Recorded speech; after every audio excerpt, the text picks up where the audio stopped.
இது திருப்பூர் மாவட்டம் செம்மம்பாளையம். இங்கே ஏற்கனவே வந்து ஆய்வு செஞ்சு பண்ணிருக்கேன்.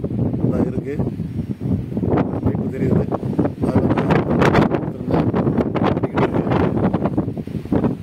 அது வந்து ஒரு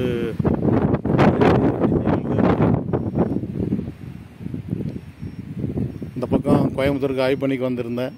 அதனால் மேற்கொண்டு இந்த ஏரியாவில் ஒரு 2 ஸ்கேன் எடுக்குன்னு ஒரு ரத்தினமூர்த்தி விரும்பினாங்க. இது ஃபஸ்ட்டு ஸ்கேன் இங்கே பார்த்துட்ருக்கேன். அது கொஞ்சம் டவுன் ஸ்ட்ரீம் சைடில் இருக்குது. இது வந்து குவார்ட்சைட்டு பெக்மடைட்டு கிழக்கு மாதிரி இருக்குது. இந்த ஏரியாவில் தண்ணி நிறைய வரணும், ஆனால் அது ஓரளவுக்கு சுமாராக தான் வந்திருக்கு. இப்போ இந்த ஒரு போர் தான் அவருக்கு சப்ளை பண்ணிக்கிட்டு இருக்கு.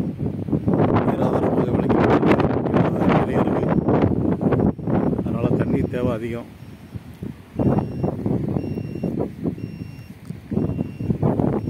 எல்லாம் கிழக்காக தான் இருக்குது. அங்கே ஒரு மேடு குவார்ட்சைட் பெக்மடைட்டு கிழக்கு மாதிரி இருக்குது.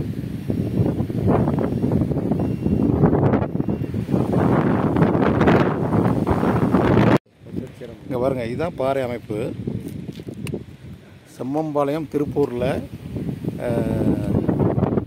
West 23 degree north, east 23 degree சவுத்துங்கிற கோணத்தில் பாறை அமைப்பு இருக்குது. இதுதான் நீரோட்ட அமைப்பு.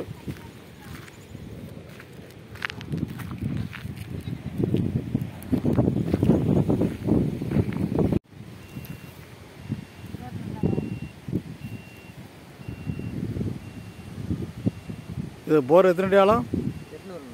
போர் 800 அடி இருக்குது ஆல்ரெடி. மட்டை எத்தனை கிடச்சிது? 610, 690. சரி, அதை ஆழப்படுத்துறதுக்காக நம்ம இப்போ 700 மீட்டருக்கு ஸ்கேன் கொடுத்துருக்கோம். 700 மீட்டர் ஆழத்துக்கு இப்போ ஸ்கேன் நடந்துகிட்ருக்கு. 45 மீட்டர் லென்த்து.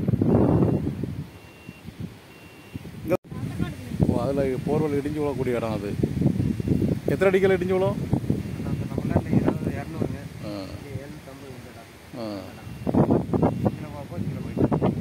எப்படி 250? 750. அதில் போய் இடிஞ்சு விழுந்துருதோ? சரி சரி.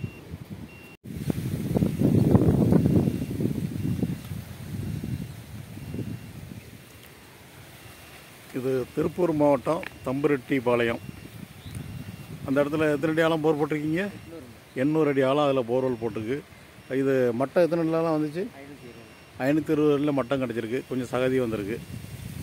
ஃபர்தராக அதை டீப்பன் பண்ணதுக்காக இப்போ 700 மீட்டர் ஆழத்துக்கு ஸ்கேன் நடந்துகிட்ருக்கு. 45 மீட்டர் லென்த்து. ஏற்கனவே இங்கே ஆய்வு பண்ணி செஞ்சு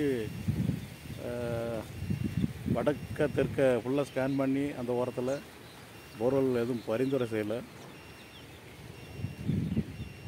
அதுக்கு பிறகும் அந்த பாதையில் ஒரு போர் போட்டிருக்கீங்க. அது எத்தனை அடி ஆழம்? 700 அடி ஆழம். அங்கே ஒரு போர்வெல் போட்டு ட்ரையாக கிடக்கு.